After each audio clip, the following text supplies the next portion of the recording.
यस्तो छ देउवा र प्रचण्डले एमसीसीलाई पठाएको पत्र। प्रधानमन्त्री शेरबहादुर देउवा र नेकपा माओवादी केन्द्रका अध्यक्ष पुष्पकमल दाहाल प्रचण्डले अमेरिकी सहयोग परियोजना मिलेनियम च्यालेन्ज कन्फेक्सन एमसीसी संसदबाट अनुमोदन गर्ने लिखित प्रतिबद्धता गरेको खुलेको छ। देउवा र प्रचण्डले एमसीसी बोर्डलाई पत्र लेखेर संसदबाट एमसीसी अनुमोदन गर्ने प्रतिबद्धता जनाएको खुलेको हो। दुवै नेताले सेप्टेम्बर 29 अर्थात् असोज 13 गते एमसीसी बोर्डलाई पठाएको पत्र अनलाइन खबरलाई प्राप्त भएको छ। एमसीसी बोर्ड अध्यक्षलाई सम्बोधन गरेर पठाएको संयुक्त पत्रमा एमसीसी संसदबाट अनुमोदन गर्ने दुवै नेता प्रतिबद्धता जनाउँदै 4-5 महिनाको समय मागेका थिए। हामी प्रधानमन्त्री शेरबहादुर देउवा र सत्ता गठबन्धनका नेता नेकपा माओवादी केन्द्रका अध्यक्ष पुष्पकमल दाहाल प्रचण्ड संयुक्त रूपमा एमसीसी सम्झौता संसदबाट पारित गर्न थप समय उपलब्ध गराउन एमसीसी बोर्डलाई आग्रह गर्दछौँ। दुवै नेताद्वारा हस्ताक्षर संयुक्त पत्रमा भनिएको छ। कार्तिक 18 गते स्कटल्यान्डको ग्लास्गोमा जारी कोप 26 मा सहभागिता जनाएर स्वदेश फर्किएका प्रधानमन्त्री देउवाले त्रिभुवन अन्तर्राष्ट्रिय विमानस्थलमा प्रचण्ड र आफूले एमसीसी कार्यान्वयनको प्रतिबद्धता सहित पत्र पठाएको खुलासा गरेका थिए। प्रचण्डजी र मैले एमसीसी पास गर्छौं भनेर अमेरिकालाई पत्र पठाइसकेका छौं उनले भनेका थिए। तर प्रचण्डले भने एमसीसी अनुमोदन गर्ने प्रतिबद्धता सहितको पत्र नपठाएको जिकिर गर्दै आएका थिए। लामो समय गोप्य राखिएको उक्त पत्र करिब 4 महिनापछि अनलाइन खबरलाई प्राप्त भएको छ। एमसीसी बोर्डलाई पत्र लेख्दै प्रधानमन्त्री देउवा र माओवादी केन्द्रका अध्यक्ष प्रचण्डले एमसीसी संसदबाट अनुमोदनका लागि मागेका छन्। पत्रमा उनीहरूले एमसीसी बोर्ड उपाध्यक्ष फातिमा जी सुमारसँग नेपाल छलफल भएको उल्लेख गर्दै एमसीसी संसदबाट अनुमोदन गराउने प्रतिबद्धता जनाएका छन्। फातिमा सेप्टेम्बर 2 साता एमसीसी परियोजनाको अवस्थाका बारेमा छलफल गर्न नेपाल आएकी थिइन्। बोर्ड उपाध्यक्ष फातिमा सुमारसँग हामीले विस्तृत रूपमा सम्झौताका बारेमा छलफल गरेका छौं र संसदबाट अनुमोदन गर्ने प्रतिबद्धता समेत जनाएका छौं। देउवा र प्रचण्डले लेखेका छन् नेपाल सरकार एमसीसी सम्झौताका पक्षमा रहेको र नेपालको आर्थिक विकासमा यसको कार्यान्वयन गर्न प्रतिबद्धता रहेको हामी विश्वास दिलाउन चाहन्छौं। संसदबाट एमसीसी अनुमोदनका लागि आवश्यक वातावरण बनाउन 4-5 महिना चाहिने दुई नेताले पत्रमा लेखेका छन्। उक्त समयमा उनीहरूले त्यसका लागि 6वटा काम गर्ने प्रतिबद्धता जनाएका छन्। एमसीसीले पठाएको स्पष्टीकरणका बारेमा गठबन्धनमा आबद्ध दलहरूभित्र व्यापक छलफल गर्ने र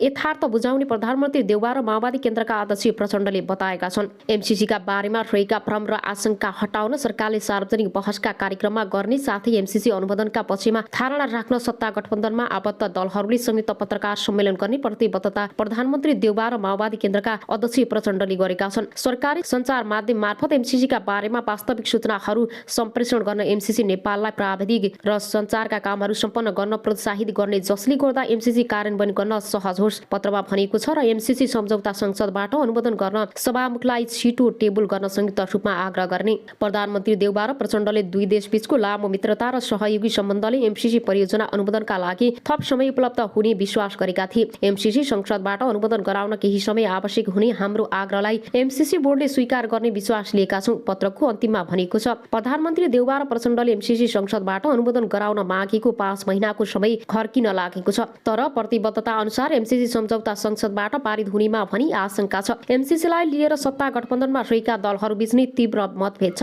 नेपाल सरकार र अमेरिका बीच 14 सेप्टेम्बर 2017 अर्थात् 2047 साल भदौ 29 गते एमसीसी कम्प्याक्ट सम्झौतामा हस्ताक्षर भएको थियो। देउवा नेतृत्वको सरकारका अर्थमन्त्री ज्ञानेन्द्र बहादुर कार्कीले सम्झौतामा हस्ताक्षर गरेका थिए। विद्युत प्रसारण लाइन निर्माण र सडक पूर्वाधारमा एमसीसी सहयोग आउने सम्झौता भए पनि अझै कार्यान्वयन हुन सकेको छैन। एमसीसी अन्तर्गतका आयोजनामा अमेरिकी सरकारले 500 मिलियन अमेरिकी डलर करिब 60 अर्ब रुपियाँ र नेपाल सरकारले 130 मिलियन अमेरिकी डलर लगानी गर्ने सम्झौतामा उल्लेख छ। परियोजना अन्तर्गत काठमाडौँको लप्सी फेदीदेखि नुवाकोटको रातो माटो हुँदै 400 केभीको एउटा प्रसारण लाइन तनहुँको दमौली र त्यसबाट रूपन्देहीको बुटवलसम्म पुग्नेछ। सोही प्रसारण लाइनलाई भारतको गोरखपुरसम्म पुर्याउने तथा लक्ष्य आयोजना छ। त्यस्तै अर्को प्रसारण लाइन नुवाकोटको रातमाटेबाट मकवानपुरको हेटौँडा हुँदै ढल्केबर दुहबी प्रसारण लाइनसँग जोडिने सम्झौतामा उल्लेख छ। साथै एमसीसी सम्झौता अनुसार प्रसारण लाइनसँगै विभिन्न 5 सडक खण्डमा उच्च स्तरको मर्मत सम्भारको काम हुनेछ।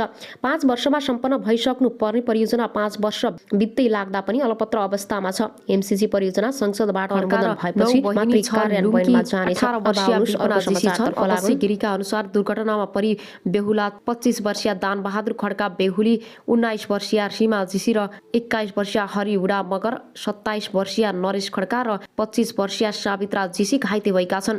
थप जानकारीको लागि हामीसँग जोडिनुहोला। सुनसरी दुर्घटनामा बस र ट्रकका चालक सहित 3 जनाको मृत्यु, 27 जना घाइते भएका छन्। सुनसरीको कोशी गाउँपालिका 1 मा बस र ट्रक एक आपसमा ठोकिँदा 3 जनाको मृत्यु भएको छ। मृत्यु हुनेमा बस र ट्रकका चालक छन् भने 1 जना बसमा सवार यात्रु रहेका छन्। दुर्घटनामा 27 जना भन्दा बढी घाइते भएका छन्। पूर्व पश्चिम राजमार्ग अन्तर्गत कोशी गाउँपालिकाको लोकहिमा रहेको खुनियामा ट्रक र बस एक आपसमा ठक्कर खाएपछि दुर्घटना भएको जिल्ला प्रहरी कार्यालय सुनसरीका प्रमुख एसपी सञ्जय सिंह थापाले रातो पार्टीलाई बताएका छन्। एसपी थापाका अनुसार पूर्वको काँकडभिट्टाबाट काठमाडौँ आउँदै गरेको ना 8 ख 8493 नम्बरको बस र पश्चिमबाट पूर्व आउँदै गरेको ना 5 ख 2996 नम्बरको ट्रक एक आपसमा ठक्कर खाएपछि आगलागी भएको थियो। दुर्घटना लगत्तै बसमा सवार अन्य यात्रुको उद्धार गरिएकाले थप मानवीय क्षति नभएको प्रहरीले बताएको छ। दुवै सवारीका चालकको शव जलेको छ। घाइते मध्ये केही सामान्य उपचारपछि घर फर्किएका छन् भने 16 जना घाइतेहरूको विराटनगर स्थित विभिन्न अस्पतालमा उपचार भइरहेको एसपी थापाले बताएका छन्।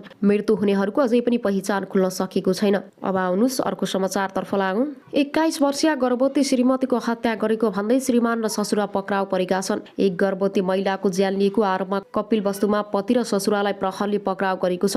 यशोधरा गाउँपालिका 8 की अन्दाजी 21 वर्षीय रही सुन्निसा मुसलमानलाई यस्तो गरेको आरोपमा उनका पति 22 वर्षीय मोहम्मद नसिम र उनको बुबा 50 वर्षीय अब्बासलाई पक्राउ गरेको जिल्ला प्रहरी कार्यालय कपिलवस्तुले जनाएको छ। मृतक महिला 2 महिनाको गर्भवती भएको र मृत्यु शंकास्पद भएकाले शुक्रबार गाडेको शव उत्खनन गरी पोस्टमार्टमको लागि लुम्बिनी प्रादेशिक अस्पताल बुटबल पठाएको प्रहरीले जनाएको छ। बिहीबार बेलुका रही सुन्निसाको ज्यान लिएर भोलिपल्ट शुक्रबार सद्गत गरिएको भन्दै स्थानीयले सूचना दिएपछि प्रहरीले अनुसन्धान थालेको थियो। यस क्रममा ती महिलाका श्रीमान 22 वर्षीय मोहम्मद नसिल अली भाट मुसलमान र उनका बुबा 50 वर्षका अब्बास अली भाट मुसलमानलाई पक्राउ गरेको कपिलवस्तु जिल्ला प्रहरी कार्यालयका प्रहरी प्रवक्ता डीएसपी धर्मराज भण्डारीले जानकारी दिए। उनका अनुसार शुक्रबार कपिलवस्तु जिल्ला अस्पतालका डाक्टर जावेद अख्तर खान, सहायक जिल्ला सरकारी न्यायाधिवक्ता खडानन्द पोखरेल सहित आफ्नो कमान्डमा प्रहरीको टोली पुगेर लास उत्खनन गरेको हो। घटनाबारे अनुसन्धान भइरहेको पनि प्रहरीले जनाएको छ। अब आउनुस् अर्को समाचारतर्फ लागौं।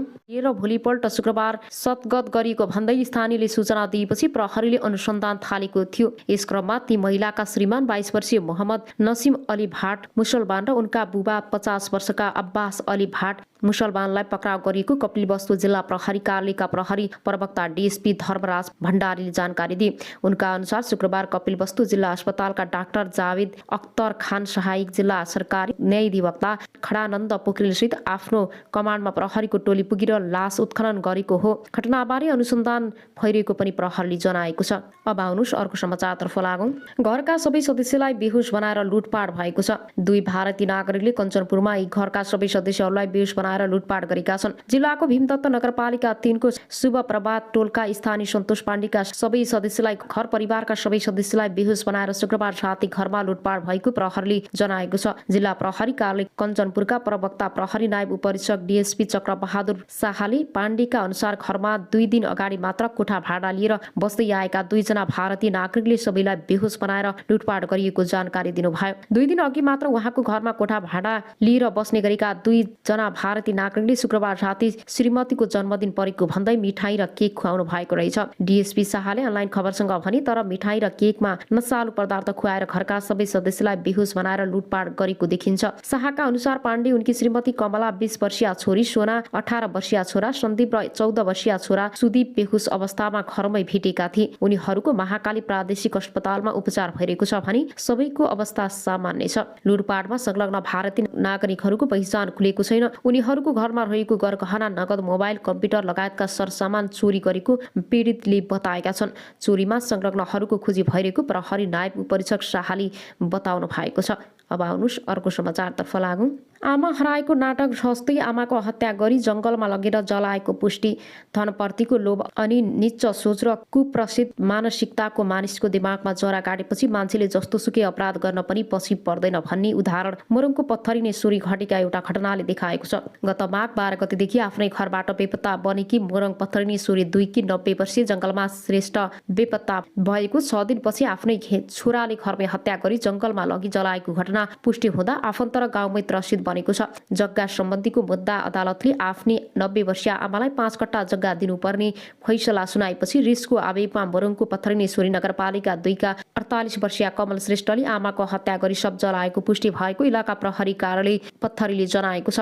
जगमाएकी बुहारी गीता श्रेष्ठका अनुसार कान्छो छोरा कमल श्रेष्ठसँग बस्दै आएकी सासू आमा सबेरै बिहान उठेर दैनिक जसो मर्निङ वाक जाने गर्थिन्। उनको यो दैनिकी नै थियो। पारिवारिक कलहका कारण कमल श्रेष्ठले भने आफ्ना दाजुभाइकोमा बोलचाल र आउजाउ नै बन्द थियो। तर 13 गते बिहीबार बिहान जयमायाका दाजुको मृत्युको खबर आएपछि मलामी जाने क्रममा आमाको खोजी हुँदा आमा मर्निगवा गएको भनेर कमल आफैले आएर जानकारी दिएको उनी बताउँछिन्। आफ्नै दाजुको मलामीमा दिदी जगमाया नगएपछि परिवारले आमाको खोजी गर्दा आमा बेपत्ता भएको पनि इलाका प्रहरी कार्यालय पत्थरीमा माघ 14 गते निवेदन परेको थियो। निवेदन दर्ता गर्दासम्म कमल श्रेष्ठले आफूलाई 4 दिनको म्याद थप दिई आमा खोजेर दाखिला गर्ने वचन दिएका थिए। तर यसबीचमा उनले आमालाई खोजेर दाखिला गर्न सकेनन्। यता प्रहरीले जगमाया माघ 12 गतेदेखि घरबाटै 81 हराएपछि उनको हत्या भएको हुन सक्ने बाहिरी कुराको सुइँको पाएको थियो। प्रहरीमा यस्तो सूचना पुगेपछि प्रहरीले जगमायाको खोजी गर्दै कमल श्रेष्ठ